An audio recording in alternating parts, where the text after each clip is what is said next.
रामचंद्राय नमो नमः मुष्टी घातच पेट घात निष्ठुर हणती घात दोघाही रुधिर प्रवाहत जैसे पर्वत गौरिका गुरु ब्रह्मा गुरु विष्णू गुरु देव महेश्वरा गुरु साक्षात परब्रह्म तस्मै श्री गुरुवे नमः. सद्गुरूच्या चरणी नतमस्तक होऊन सरस्वतीचं वंदन करून त्याचबरोबर गणेशाच्या चरणी नतमस्तक होऊन रामदैवत असणारे हनुमानजी यांच्या चरणी नतमस्तक होऊन पुढील उर्वरित कथेला आपण सुरुवात करूया. अशा प्रकारे खूप समजावून सांगितलं कोणी राणी तारादेवी, परंतु नाही विनाश काळे विपरीत बुद्धी आणि अहमपणा जिथं आला तिथं सगळं संपलं बाबा. अशा प्रकारे त्या वाणीला गर्व होता आणि गर्व होता नाही तो होताच कसा बरा देवी. कालच कुणीतरी वक्त्यानं सांगितलं होतं इथे बसून बदलामध्ये रावणासारखा योद्धान ताकदवान बदलामध्ये ठेवून 7 समुद्राची आंघोळ केली आणि घरी आणून याच्यावर पाण्यावर बांधला तरी ह्या ग्रस्ताला माहित नाही की माझ्या मरणामध्ये काहीतरी करू एखादं लपलंय म्हणून. एवढी ताकद तुम्ही त्याची त्याच्यामध्ये त्या संशयाचा कामा आहे.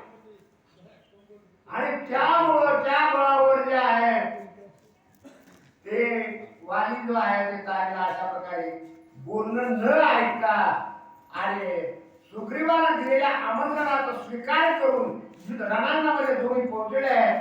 दोघं भाऊ भिडलेले आहेत. एक एकाला बुक्की मारतोय, दुसऱ्याला बुक्की मारतोय. त्याचबरोबर अशा पद्धतीने दोघांचे रक्तबंबाळाने रक्तानं लोळ झाले. काय की शुक फुलले वसंतात हो तैसे दोघे विरांती रक्ताय रणा माझे विचारत बलवन माता युद्ध क्रोधे मस्त झाला. कोणता काय असावं इथं या ठिकाणी शब्द वापरणं चुकीचं सुद्धा आहे आणि एका चुकीचं नाही सुद्धा.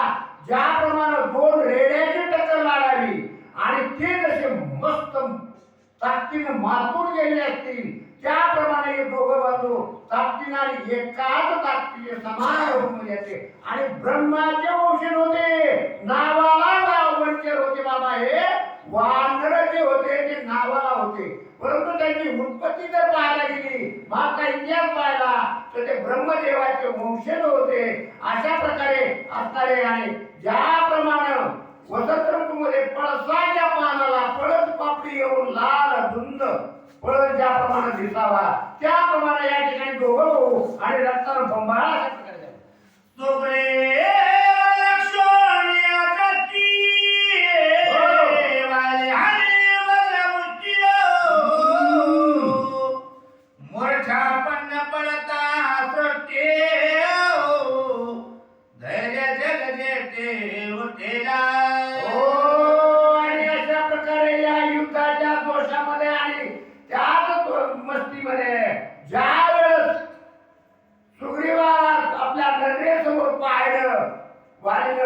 आणि वज्रमुठ काय होतात. वज्रमुठ म्हणजे मुठी अशी आवडली वज्रासारखी मूठ. वज्र कशाला म्हणायचं तर वज्र एखाद्या लोखंडावर पडलं तरी त्याचं सुद्धा पीठ व्हावं अशा प्रकारची ताकद असणारी या वाणीची मूठ बनवली आणि त्याला मुष्टिघात पुरावा सुग्रीवती केला आहे. सोगरे मागच्या शाला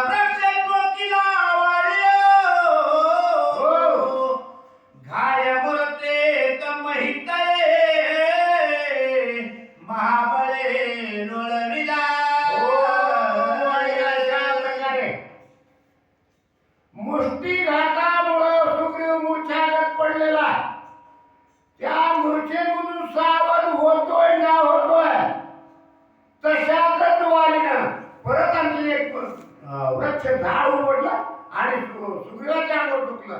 बरोबर बोला मान हलवा सुग्रीवान मारला.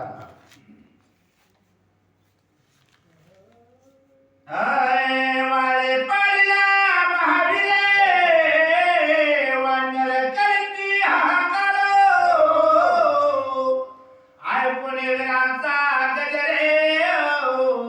वाळे सत्वर उसळला.